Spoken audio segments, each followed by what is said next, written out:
तो चलिए नए बिजनेस और इंडस्ट्रियल सेटअप के लिए राजस्थान की इन नई निवेश नीतियों को डीकोड करते हैं।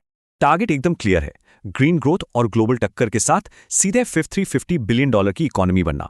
फाइनेंशियल फायदे, एमएसएमई के नियम और जमीन लेने के सख्त कायदे।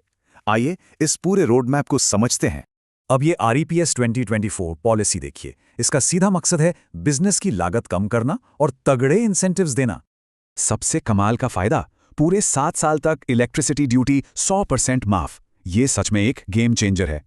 साथ ही टूरिज्म सेक्टर के लिए नियम थोड़े आसान हैं और महिला उद्यमियों के लिए तो एक्स्ट्रा बेनिफिट्स भी हैं। अगर प्लास्टिक का कोई इको फ्रेंडली विकल्प बना रहे हैं तो सीधे 50% तक की कैपिटल सब्सिडी मिल सकती है। बस ध्यान रहे, इस खास इको फ्रेंडली मैन्युफैक्चरिंग इंसेंटिव की अधिकतम लिमिट 40 लाख रुपए ही तय की गई है।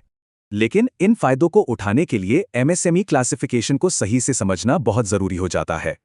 यहाँ हर बिजनेस टियर के लिए इन्वेस्टमेंट और टर्नओवर की लिमिट्स एकदम साफ साफ सेट कर दी गई हैं। कैच क्या है?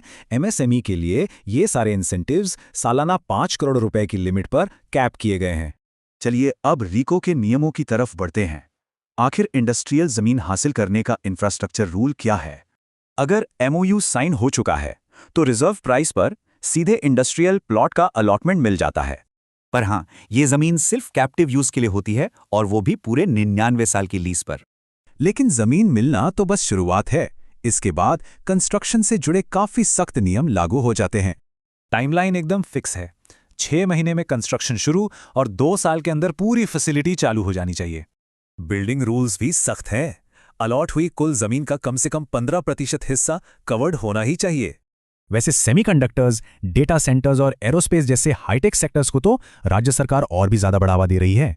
पुराने बिजनेस भी पीछे नहीं हैं। ग्रीन ग्रोथ और एक्सपोर्ट बढ़ाने पर उन्हें भी कई कस्टमाइज्ड इंसेंटिव्स मिलते हैं। तो क्या ये जबरदस्त इंसेंटिव्स और सख्त नियम सच में राजस्थान को अगला ग्लोबल इंडस्ट्रियल हब बना पाएंगे?